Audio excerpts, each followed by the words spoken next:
Hi, my name is Owen. I'm here with Lucas, Sean, Ger and Sean. The topic we have is the adolescent brain. We each took a different section to the topic, and I'm going to start off with pre-adolescence going on into adolescence.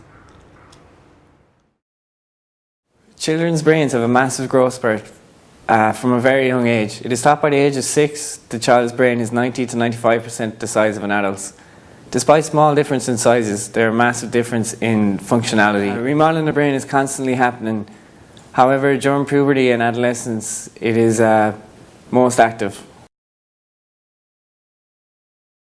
Adolescence is a period of physical, cognitive and social maturation between childhood and adulthood. It occurs around the onset of puberty and is marked by big changes in hormone levels and physical changes also.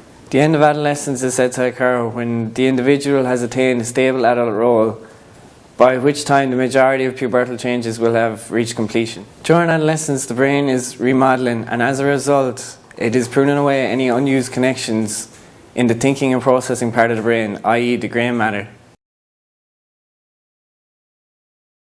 How can we, as teachers or parental figures, help?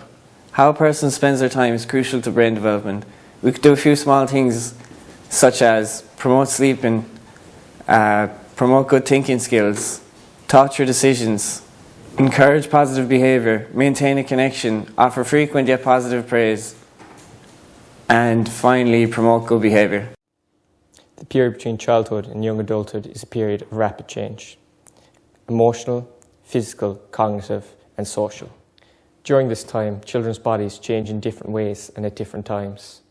During my part of the video, I'm going to talk about how these changes are hard on teens going through adolescence.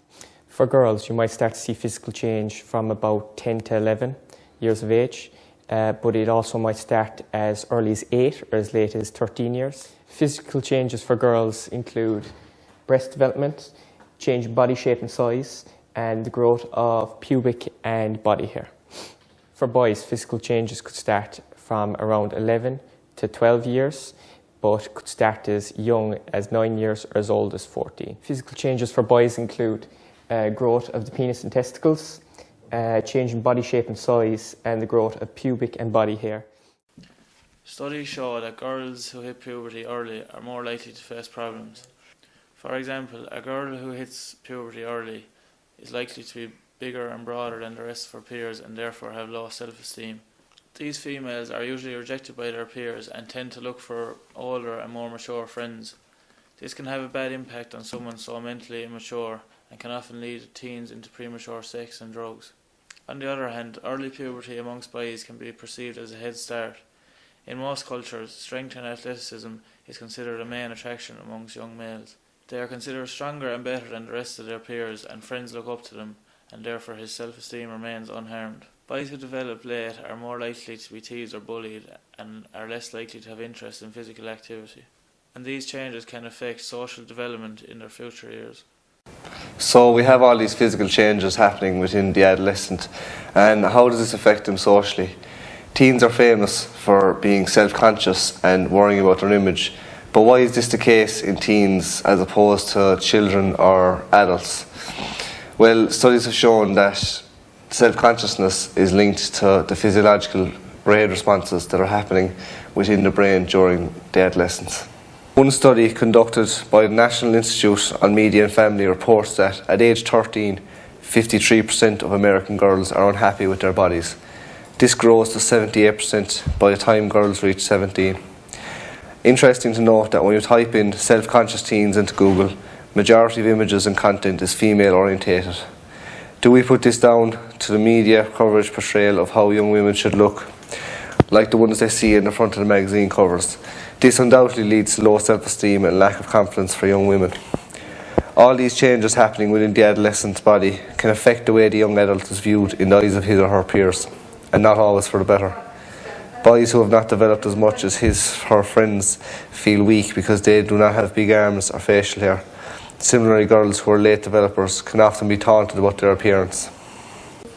You can see how our perceptions, our reasoning and even our personality changes over this time. And the key to realise here is that it all starts in the brain and goes and propagates throughout our body. All the changes that we experience physically start chemically upstairs. And this should make it easier to understand how reasoning might seem illogical to someone with a more mature mind, but to a teenager, this small issue is the world to them. Our brain, our processing organ is in turmoil over this time because everything is being reorganized and developing into a mature human. For example, our reward system is completely changed. Dopamine receptors in our brain are much less sensitive than they would have been as a child and will be as an adult. This means that we must get much more pleasure in order to get the same amount of reward that we would usually get. This is what results in the greater risk taken in teens, which can have a greater risk of starting experimenting with alcohol or other drugs. On a social aspect, our brains are much less in tune with people's emotions, with relating to one another and reacting to situations in what most seem as a rational sense. Studies show that teens are much less equipped to be determining emotions in others. Sometimes a picture of somebody in fear might be misinterpreted as somebody who's very angry. And this you can sometimes see when teens would see concern from their parent as disappointment and react accordingly. One of the most common results of a developing brain is a need for more sleep. And people mostly say that teens sleep way too much, but when your brain is being overhauled in this kind of way, it's much more natural for the body to need much more sleep.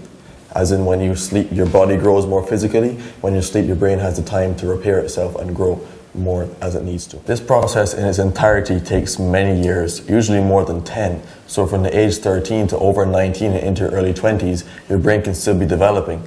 This can be seen in many MRI or CAT scan viewings where mature parts of the brain are still seen to be developing up until a person's mid-20s. I hope this discussion has helped you change your perspective to maybe see things from in the shoes of an adolescent or a developing person, and it will then help you to relate to them in the classroom as you're teaching.